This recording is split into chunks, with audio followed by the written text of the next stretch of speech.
안녕하세요, 황사부입니다. 지난 시간에는 목적과 초목적에 대해서 알아봤었는데요. 이번 시간에는 초목적이 대본을 분석할 때 왜 중요한지 그 이유를 한번 알아보도록 하겠습니다. 음악 나가는 동안 대본 한번 보시고요. 잠시 후에 함께 시작하도록 하겠습니다.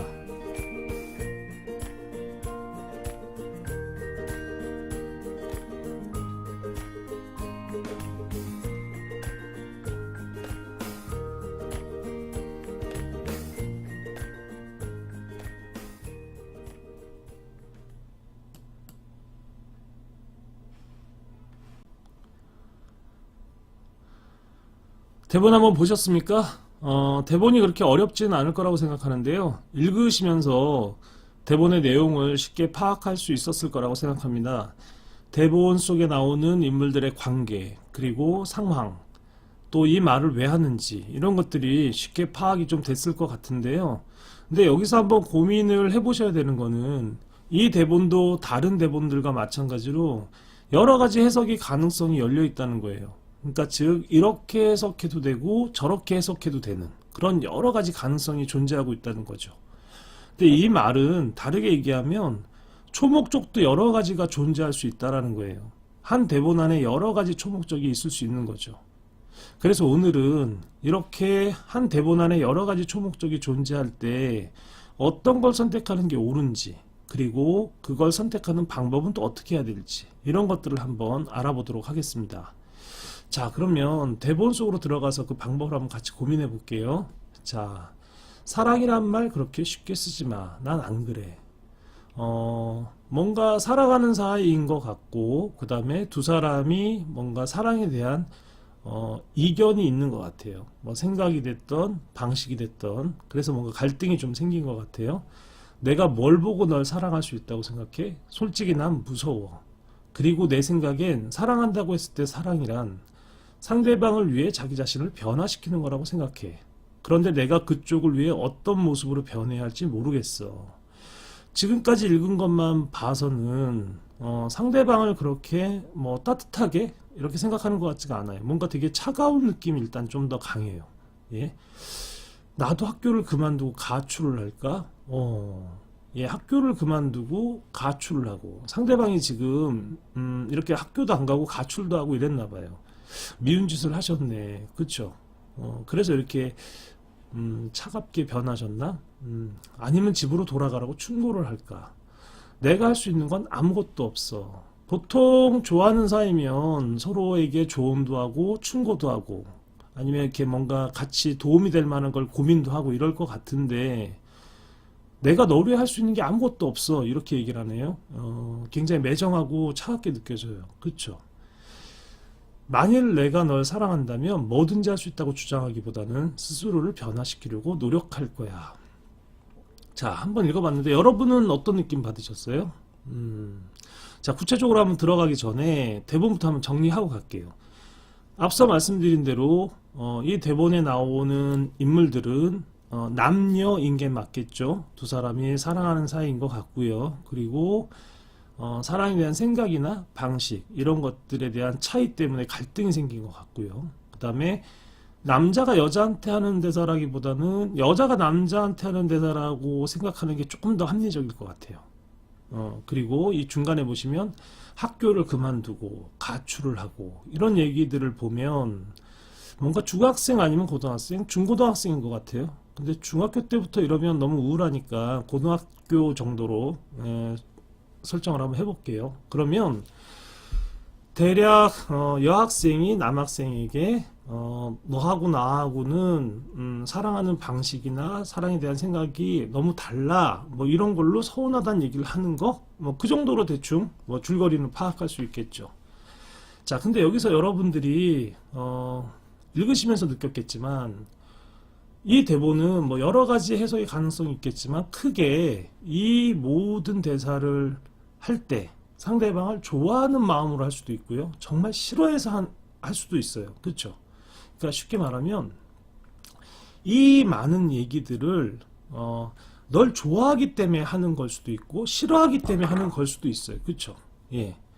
이 두 가지를 오늘은 그냥 크게 다른 이유들은 다 떠나서 이 크게 이 두 가지만 놓고 한번 생각을 해볼게요. 둘 중에 어떤 게 옳은지 이것만 놓고 한번 생각을 해볼게요.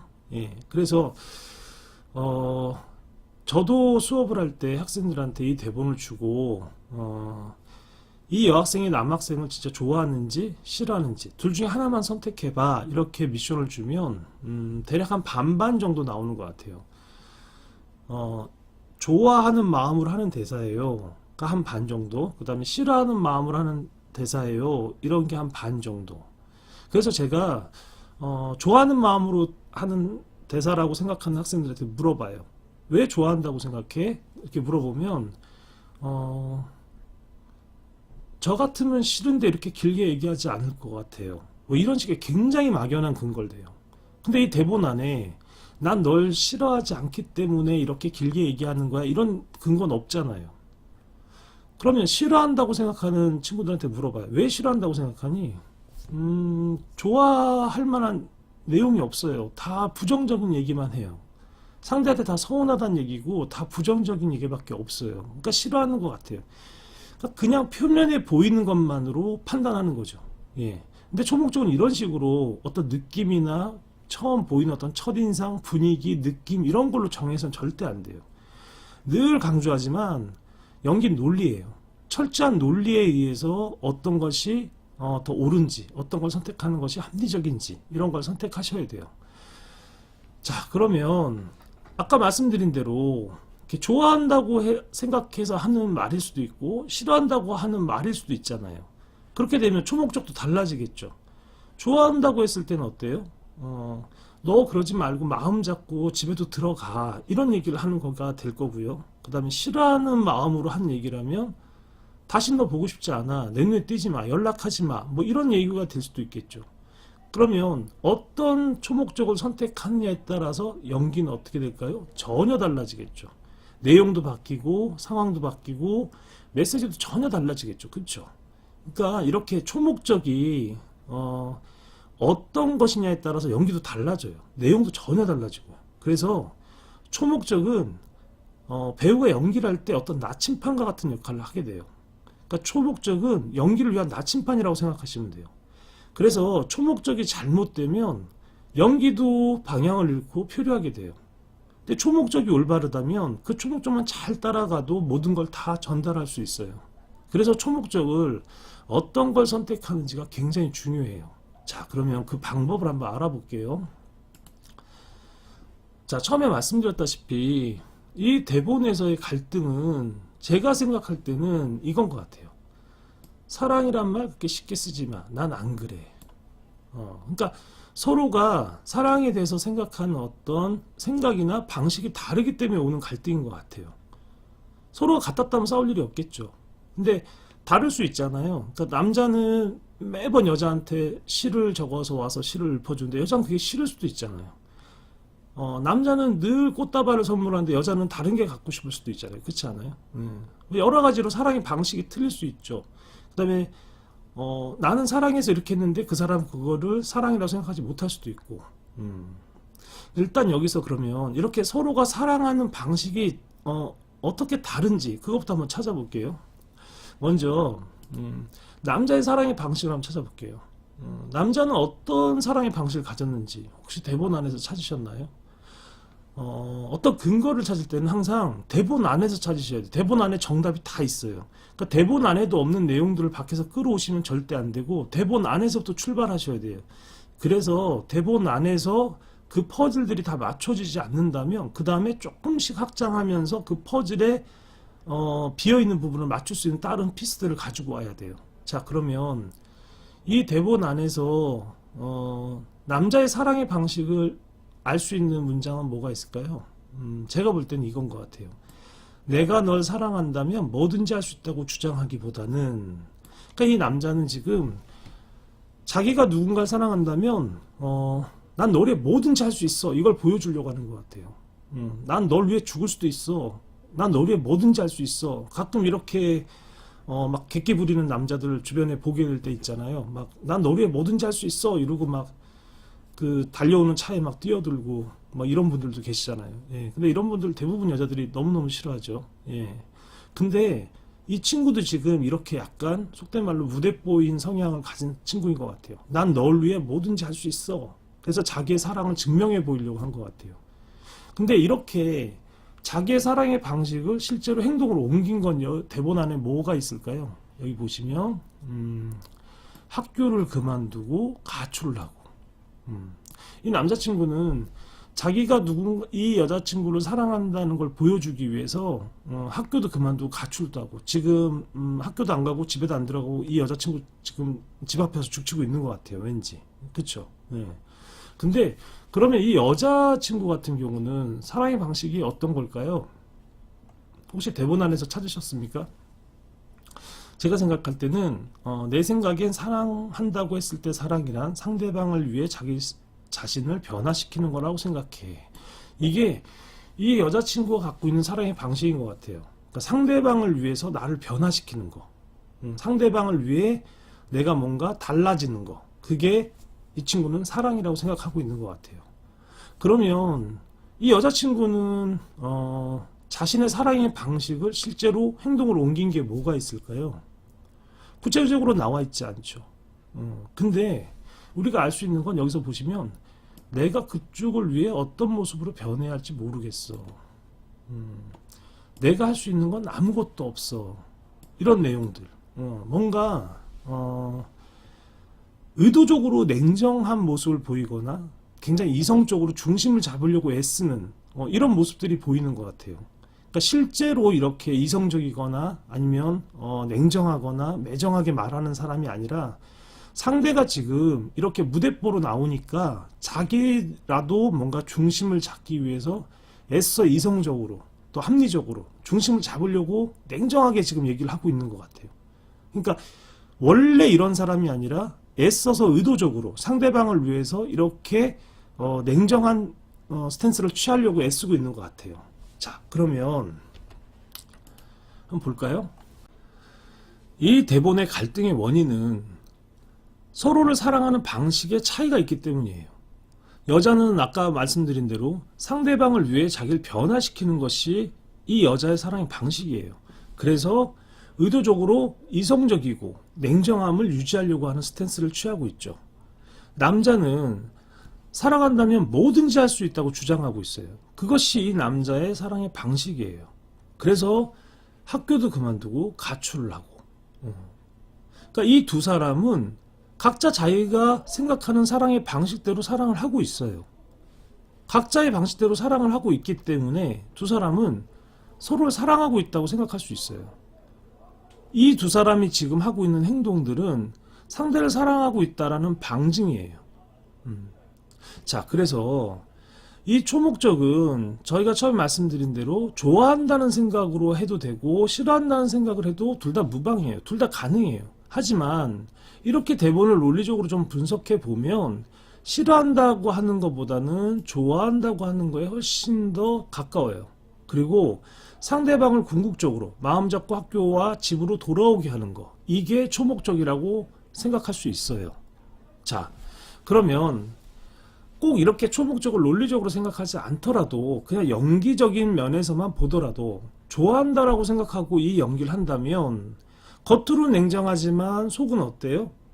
굉장히 따뜻하고 그리고 상대를 사랑하는 마음. 그럼 어때요? 뭔가 양면에 다른 감정 두 개가 존재하면서 극적인 감정들이 나올 수 있겠죠. 근데 싫어한다고만 했을 때는 어떨까요? 연기가. 그냥 처음부터 끝까지 난 너 싫어, 난 너한테 서운해, 실망했어, 뭐 이런 것만 보여줘야 되잖아요. 감정 변화가 별로 크지 않겠죠. 예. 오히려 좋아한다고 했을 때 겉으로는 싸늘하고 차가워 보이지만 속은 훨씬 더 따뜻하고 깊고 사랑하고 있는 이런 마음을 서로 양면에 상반되는 감정을 동시에 보여주는, 그래서 훨씬 더 극적이고 감정 변화도 훨씬 더 변화무쌍하고 뭐 그렇게 보이지 않겠어요? 그러니까 여러 가지 이유로 이 대본 안에서는 싫어한다고 하는 것보다는 좋아한다라고 했을 때 훨씬 더 효과적인 초목적이 될 수 있어요. 오늘 공부한 내용을 좀 정리해 보면요, 분석의 모든 문제는 대본 안에 해답이 있어요. 분석을 하실 때는 대본 안에서 해답을 찾으셔야 돼요.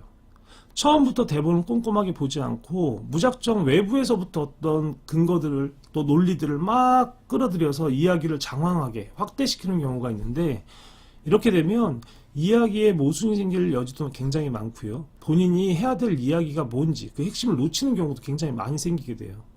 그래서 대본을 보실 때는 항상 아주 좁은 범위 안에서 타이트하고 컴팩트하게 좁은 범위에서 출발해서 조금씩 개연성이 완성될 때까지, 인과관계가 완성될 때까지 조금씩 확장해 나가셔야 돼요. 근데 대부분은 대본 안에서 모든 것들이 다 완성될 수 있어요. 대본 안에 해답이 다 있어요. 대본을 처음부터 꼼꼼하게 보지 않기 때문에 그걸 찾지 못하는 거예요. 대본 안에서만 해도 찾을 것들이 무궁무진한데 대본 안에서는 안 찾고 대본 밖에서 자꾸 끌고 들어오려고 해요. 고고학자가 유물을 발굴할 때 삽으로 막 퍼내지 않잖아요. 흙을. 붓으로 살살 흙을 털어내는 거 많이 보셨을 거예요. 그런 것처럼 고고학자가 유물을 발굴하듯이 대본을 분석할 때는 붓으로 천천히 대본을 털어내셔야 돼요. 그러면서 그 안에 있는 어떤 근거, 논리, 개연성, 인과관계 이런 것들을 다 찾아내셔야 돼요. 그래서 하나의 큰 퍼즐을 완성하셔야 돼요. 대본은 어떤 모순이 생긴다면 이미 대본으로 존재할 수가 없어요. 대본은 개연성과 보편성이 우선돼야 돼요. 그것이 확보돼야만 대본으로 존재할 수 있어요. 그리고 이 보편성과 개연성만 확보된다면 어떤 해석도 다 가능해요. 다만 이 여러 가지 해석 중에서 한 가지를 선택할 때는 우리는 이제 시험을 봐야 되니까 감정 변화가 극대화되거나 아니면 감정 변화가 변화무쌍하게 많은 이런 것들을 선택하는 게 그냥 유리할 뿐이죠. 해석은 개연성과 보편성만 확보되면 다 가능해요. 그리고 마지막으로 이 말이 가장 핵심인데요. 오늘 수업에 초목적은 연기를 위한 나침판이에요. 앞서 보셨다시피 초목적이 바뀌면 대본의 내용도 바뀌고 상황도 바뀌고 감정도 바뀌고 뭐 다 바뀌게 되잖아요. 연기 자체가 완전히 달라지잖아요. 그러니까 초목적은 연기를 위한 나침판이나 같은 역할을 해요. 그래서 초목적이 올바르지 않으면 연기는 제대로 될 수가 없어요. 그래서 초목적이 중요한 거예요.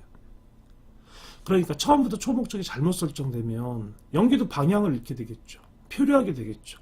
하지만 초목적이 잘 설정되면 그 나침판만 잘 따라가도 이 대본이 처음부터 주고자 했던 메시지를 자연스럽게 전달할 수 있어요. 아주 수월하게. 그러니까 초목적이 그만큼 중요한 거예요. 자, 이상으로 초목적의 중요성에 대해서 말씀을 드렸는데요. 오늘 말씀드렸듯이 초목적이 잘못되면 연기도 방향을 잃고 표류하게 되거든요. 그러니까 논리적으로 초목적을 찾는 훈련을 꾸준히 한번 해보세요. 그러면 초목적이 여러분의 연기를 위한 훌륭한 나침판이 되어줄 거라고 생각합니다. 그럼 다음 시간에 다시 뵙겠습니다. 감사합니다.